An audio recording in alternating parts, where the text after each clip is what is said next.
Hello students, you are most welcome in BIMT YouTube classes and your subject is business economics and today's topic is production functions and type of production function।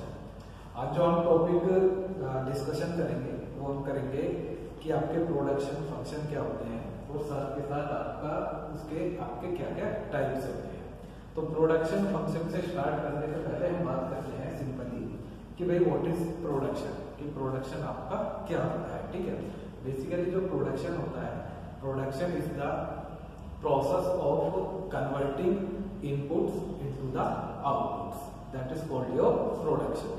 जब जो आपके पास inputs होते हैं और उन inputs को आप convert करते हो आउटपुट के अंदर, तो उस पर्टिकुलर प्रोसेस को आप क्या कहते हो, प्रोडक्शन कहते हो। ठीक है, इनपुट मीन्स कि कोई भी हम प्रोडक्ट है उसे मैन्युफैक्चर कर रहे हैं तो उसमें यूज होने वाले जो भी आपके इनपुट्स होंगे, चाहे रॉ मटेरियल हो, चाहे आपकी लेबर हो, चाहे आपके अदर फैक्टर्स हो, उन सबको हम प्रोसेस करते हैं और फाइनली एक आपका आउटपुट बनता है। जब हम प्रोडक्शन की बात करते हैं तो कुछ आपके फैक्टर ऑफ प्रोडक्शन होते हैं। जब फैक्टर ऑफ प्रोडक्शन में सबसे पहला आपका जो फैक्टर होता है वो आपका लैंड होता है। ठीक है, इसके अलावा आपका लेबर होती है, इसके अलावा आपकी कैपिटल होती है, इसके अलावा आपकी मशीनरी होती है। ठीक है, ये कुछ आपके बेसिक फैक्टर ऑफ प्रोडक्शन है। ठीक है, जो आपके एज अ इनपुट्स के थ्रू काम करते हैं और इनसे कन्वर्ट होकर आपका क्या बनता है, वहां पर आउटपुट बनता है। Land, labour, machine, material. ठीक है, ये आपके क्या है, सारे इनपुट फैक्टर्स। अब हम आते हैं यहाँ पर प्रोडक्शन फंक्शन पर। ठीक है, कि भाई व्हाट इज प्रोडक्शन फंक्शन।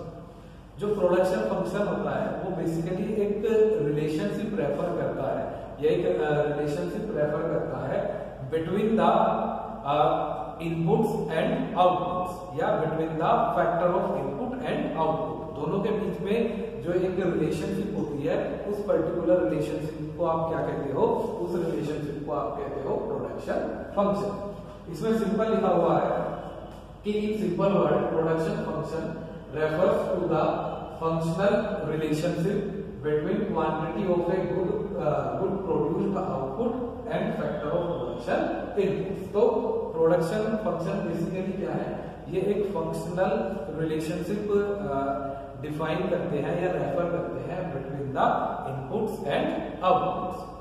अब हम आगे बात करें, यदि हम इसके मैथमेटिकली फॉर्मूले की बात करें तो हम इसे इस तरीके से डिनोट करेंगे, Q equal to F bracket आपका स्टार्ट LCL, जहां पर Q क्या है आपका क्वांटिटी ऑफ आउटपुट, Q क्या है आपकी क्वांटिटी ऑफ आउटपुट, L क्या है आपकी लेबर, C क्या है आपकी कैपिटल, L क्या है आपकी लैंड। तो यही हम प्रोडक्शन फंक्शन में बता रहे हैं कि जो प्रोडक्शन फंक्शन होता है वो एक रिलेशनशिप रेफर्स करता है between the input factors and output factors.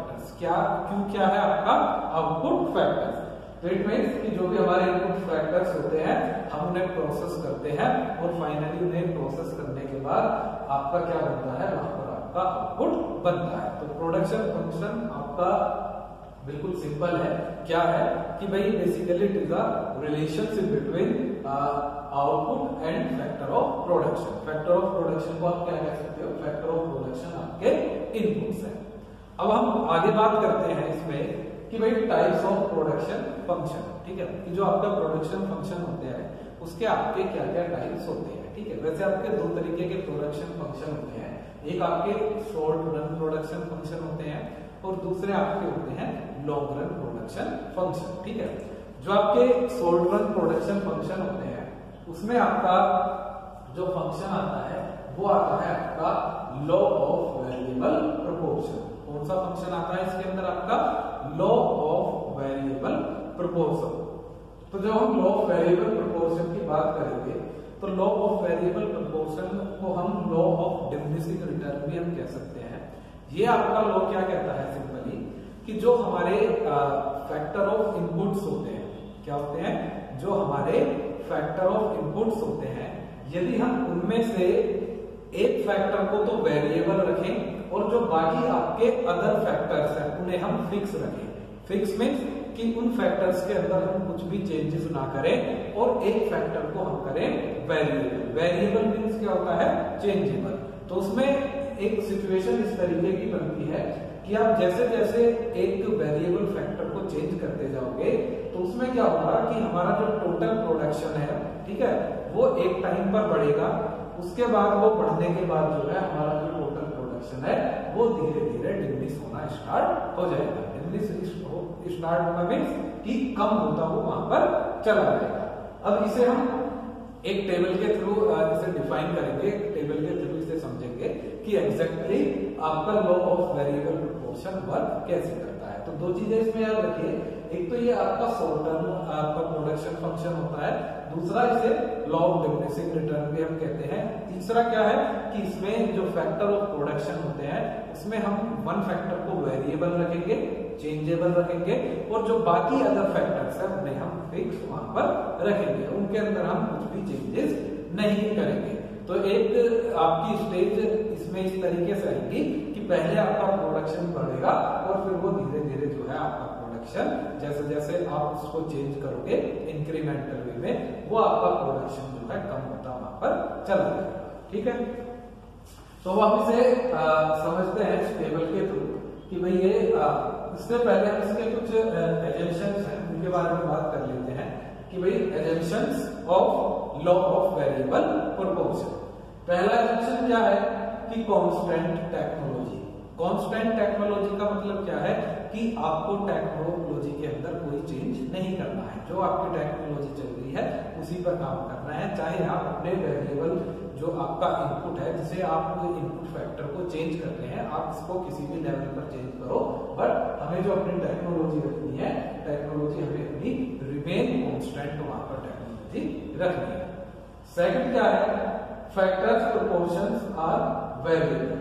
जो फैक्टर्स प्रोपोर्शन आर वेरिएबल्स का मतलब क्या होता है कि यहाँ पर केवल जो है हम जो हमें फैक्टर वेरिएबल रखना है उसे केवल उसी को यहाँ पर वेरिएबल रखेंगे, उसी प्रोपोर्शन के हिसाब से उसे हम चेंज करेंगे।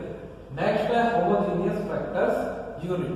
होमोजीनियस फैक्टर्स यूनिट का मतलब क्या होता है कि यहाँ पर the units of variable factors are homogeneous. जो वेरिएबल फैक्टर की यूनिट है वो होमोजीनियस होनी चाहिए, सेम होनी चाहिए, उसके अंदर हमें चेंजेस नहीं करने हैं। नेक्स्ट क्या है इसका आपका शॉर्ट रन, ये आपका एक प्रोसेस होता है और इसमें वन इनपुट फैक्टर को हम वेरिएबल करके चलते हैं। क्या करके चलते हैं कि जो हमारा वन इनपुट फैक्टर होता है उसे हम वेरिएबल करके चलते हैं। तो यहाँ पर वन वेरिएबल फैक्टर होगा, अदर फैक्टर कांस्टेंट होंगे, अनचेंज्ड होंगे, टेक्नोलॉजी भी आपकी कांस्टेंट होगी, और जो जिस फैक्टर को हम वेरिएबल करेंगे वो आपका होमोजीनियस नेचर का होगा। अब हम बात करते हैं, अब हम इसका लॉ का जो एक्सप्लेनेशन करते हैं। जैसे मैंने आपको बताया था कि हम एक टेबल के थ्रू इस लॉ का एक्सप्लेनेशन करेंगे कि ये लॉ आपका किस तरीके से वर्क करता है। अब हमने यहाँ पर दो इनपुट फैक्टर्स लिए हैं। हमने क्या करा है, यूनिट ऑफ लैंड और यूनिट ऑफ लेबर। हमने दो यहाँ पर इनपुट फैक्टर लिए हैं, unit of land and units of labour. तो जो यूनिट ऑफ लैंड है वो हमने रिमेन कांस्टेंट रखी है, उसके अंदर हमने कोई भी चेंजेस यहाँ पर नहीं करे। हमारे पास आपकी लैंड कितनी अवेलेबल है, हमारे पास जो लैंड अवेलेबल है वो हमारे पास 10 एकड़ लैंड अवेलेबल है। अब हम यूनिट ऑफ लेबर की बात करें, पहले कोई हमारे पास लेबर नहीं है, उसके बाद हमने लेबर 1 करा, फिर उसे बढ़ाकर 2 किया, उसे बढ़ाकर 3 किया, उसे बढ़ाकर 4 किया, लेबर को 5 करा, 6 करा, 7 करा, 8 करा। तो हमने क्या करा है, यहाँ पर जो लेबर है उसे हमने एज अ वेरिएबल फैक्टर रखा है, लेबर को हमने चेंजेबल फैक्टर रखा है, जो कि आपकी इस वे में आपकी बढ़ती वहां पर चली जाएगी। जैसे 1 2 3 4 5 6 7 8। अब हम इसमें देखेंगे कि जब हमने लेबर को वेरिएबल कर दिया, तो जब हमारी लेबर 0 थी तो हमारा प्रोडक्शन कुछ नहीं था, क्योंकि लेबर नहीं है तो प्रोडक्शन वहां पर आपका नहीं होगा।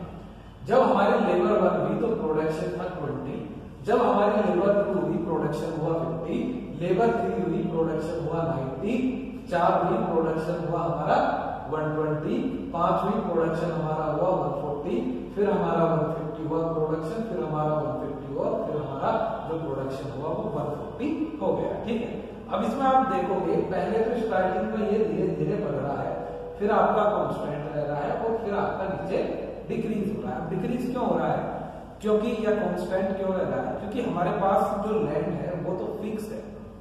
अब हम क्या कर रहे हैं, उसमें लेबर को बढ़ाए जा रहे हैं, तो क्या होगा कि जब हम ज्यादा से ज्यादा लेबर बढ़ाएंगे तो वहां पर इतनी ज्यादा वर्किंग एफिशिएंसी नहीं आएगी। तो इसमें जो टोटल प्रोडक्शन की जो फिगर है ये आपको शो आउट करनी है कि आप जैसे जैसे अपने यूनिट जैसे जैसे आप अपने इनपुट्स को वेरिएबल करते चले जाओगे वैसे वैसे आपको आगे क्या होगा कि आपका टोटल जो प्रोडक्शन है वो आपका एक स्टेज पर आकर कम आ जाएगा। यही हमने आपसे ऊपर बताया था कि पहले आपका प्रोडक्शन बढ़ेगा तो फिर उसके बाद वो एक स्टेज से आकर आपका कम होना स्टार्ट हो जाएगा।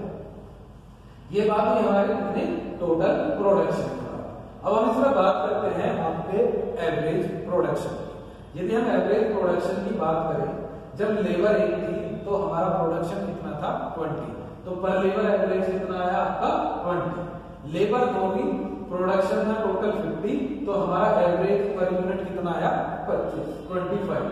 लेबर हुई आपकी 3, प्रोडक्शन हुआ 90, हमारा एवरेज यहाँ पर कितना हुआ, एवरेज हुआ 30। फिर 4 के लिए भी हमारा 30। अब जैसे ही हमारी लेबर 5 हुई, हमारा टोटल प्रोडक्शन कितना हुआ 140, ये 28 हुआ। इसी तरीके से 25 हुआ एवरेज, ये 20.3 हुआ और ये 70.5 हुआ। अब आप इसमें देखोगे कि जब हम एवरेज प्रोडक्शन की बात करते हैं तो पहले तो हमारा क्या हुआ कि जो एवरेज प्रोडक्शन है वो बढ़ा 20, 25, 30 हुआ, ठीक है। उसके बाद कांस्टेंट रहा 30 और उसके बाद धीरे धीरे जो है हमारा जो एवरेज प्रोडक्शन है वो हमारा कम होता चला गया, ठीक है। अब वो कम होता क्यों चला गया, क्योंकि क्या है कि हमारे पास जो लैंड है वो तो इतनी है, फिक्स है, लेकिन हम उसके अंदर क्या करे जा रहे हैं, उसके अंदर लेबर को बढ़ाए जा रहे हैं, जिसकी वजह से हमारा जो है एवरेज प्रोडक्शन है वो भी हमारा कम होते जा रहा है। क्योंकि भाई एक फैक्टर तो आपके पास लिमिटेड है, अब आप उसमें कितनी भी लेबर को खड़ा कर दो तो वो उस हिसाब से कि भाई 4 लेबर हुई तो 100 यूनिट और 12 लेबर होंगी तो 300 यूनिट प्रोड्यूस हो जाएगी, ऐसा आपका नहीं होने का, ठीक है। अब उसके बाद हम बात करते हैं मार्जिनल प्रोडक्शन की। जो मार्जिनल प्रोडक्शन होता है वो बेसिकली क्या होता है, हम इसे सिंपली वे में कैलकुलेट करते हैं कि जो हमारा टोटल प्रोडक्शन होता है, ठीक है, हम उसमें क्या करते हैं, जो लेबर 1 थी टोटल प्रोडक्शन 20 हुआ तो हमारा मार्जिनल प्रोडक्शन भी कितना हुआ आपका 20 हुआ। लेबर 2 हुई तो हमारा टोटल प्रोडक्शन 50 हुआ, मार्जिनल प्रोडक्शन 30 हुआ। ये कैसे हुआ, आपको सिंपल इसमें क्या करना है, 50 में से 20 आपने माइनस किया 30, फिर 30 के लिए 90 में से 50 को करोगे 40, फिर आप 120 में से 90 को करोगे 30, फिर 140 में से 120 को करोगे 20, फिर 150 में से 140 को करोगे 10 और यहाँ पर आपका 0 आ जाएगी। 150 में से 150 और 140 में से 150 आप सब्सट्रैक्ट करोगे तो आपका मार्जिनल जो प्रोडक्शन होगा वो -10 आपका यहाँ पर आ जाएगा। तो ये तो बात हुई इस टेबल की। अब जब हम इस टेबल की बात करते हैं तो इस टेबल के अंदर से हमारी क्या ही हमारी 3 स्टेट्स यहाँ पर निकल कर आए। इस टेबल में क्या हुआ कि हमारे 3 स्टेट्स यहाँ पर निकल के आए। 3 स्टेट को कैसे निकल के आई, पहली स्टेज क्या है कि 20, 30, 40 यानी कि फर्स्ट स्टेज में जो है आपका जो है मार्जिनल जो प्रोडक्शन है वो आपके एवरेज प्रोडक्शन से ज्यादा है। क्या है, मार्जिनल प्रोडक्शन जो है वो एवरेज प्रोडक्शन से आपका ज्यादा है। देखो 20, 25, 30 और 40। एक स्टेज इसमें क्या है मार्जिनल प्रोडक्शन के अंदर कि इस वाले लेवल पर आकर आपका एवरेज प्रोडक्शन और मार्जिनल प्रोडक्शन आपका इक्वल हो जाता है, ठीक है। फिर उसके बाद आपकी एक स्टेज क्या है कि यहाँ पर आपका जो मार्जिनल प्रोडक्शन है वो कम होता चला गया, 20, 10, 0 और -10। सेकंड स्टेज में क्या हुआ कि आपका MP आपका यहाँ पर मार्जिनल प्रोडक्शन 0 हो जाता है, ठीक है। उसके बाद -10। थर्ड स्टेज में क्या होगा कि जो हमारा मार्जिनल प्रोडक्शन है वो हमारा 0 से कम हो जाता है। 0 से कम क्यों हुआ है, क्योंकि यहाँ पर आपका ये 10 दिया हुआ है, क्लियर है। अब इसके बाद हम बात करते हैं इसके ग्राफिकल रिप्रेजेंटेशन। जब हम इसकी ग्राफिकल रिप्रेजेंटेशन की बात करते हैं तो इसमें आपका क्या है कि हमने 2 ग्राफिकल रिप्रेजेंटेशन बनाए हैं। पहला क्या है, पहला है वो आपका है ये टोटल प्रोडक्ट का। पहला ग्राफ किसका है आपका टोटल प्रोडक्ट का। तो आप यदि टोटल प्रोडक्ट को देखोगे टेबल के अनुसार देखोगे तो हमारा क्या जैसे जैसे हमने लेवल बढ़ाई वैसे वैसे हमारा टोटल प्रोडक्ट यहाँ पर बढ़ता चला गया। फिर एक लेवल पर आगे क्या हुआ, ये कांस्टेंट हुआ 150 और उसके बाद अब जाके क्या हुआ कि जो हमारा टोटल प्रोडक्शन है वो कम हो गया। कम होने का मतलब वो 140 वहां पर हो गया जो आपके टेबल में दिखाया गया। तो जो हमारा टोटल प्रोडक्ट है वो पहले बढ़ेगा, फिर आपका कांस्टेंट रहेगा और फिर उसके बाद जो है वो वहां पर डिक्रीज हो जाएगा। अब इसी तरह हम बात करते हैं आपके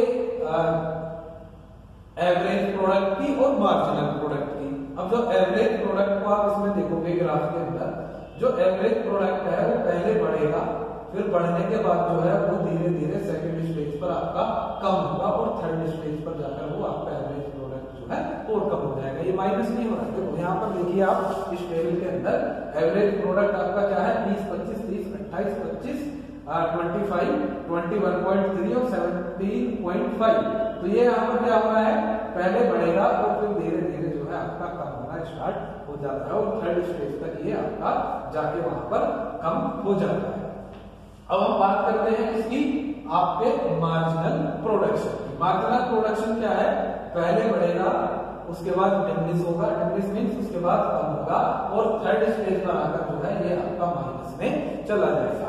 तो आप यहाँ पर देखिए इस टेबल के अंदर 20, 30, 40, 30 यहाँ पर बढ़ा, फिर उसके बाद ये कम होना स्टार्ट हो गया 30, 20, 10, 0 किया हुआ और उसके बाद जो है -10 हुआ।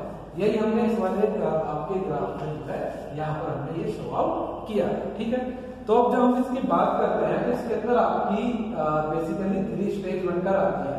एक आपकी फर्स्ट स्टेज है, सेकंड स्टेज है और आपकी थर्ड स्टेज है, ठीक है। तो फर्स्ट स्टेज इसकी क्या कहती है कि यहाँ पर क्या है कि जो मार्जिनल प्रोडक्शन है वो एवरेज प्रोडक्शन से ज्यादा होता है, जो हमने टेबल में बनाया हुआ है, ठीक है। सेकंड स्टेज क्या होती है कि यहाँ पर मार्जिनल प्रोडक्शन जो है वो एवरेज प्रोडक्शन से आपका कम हो जाता है।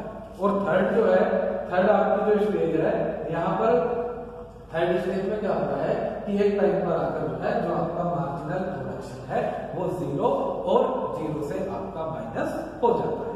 ये आपका होगा पूरा law of variable proportion. Thank you.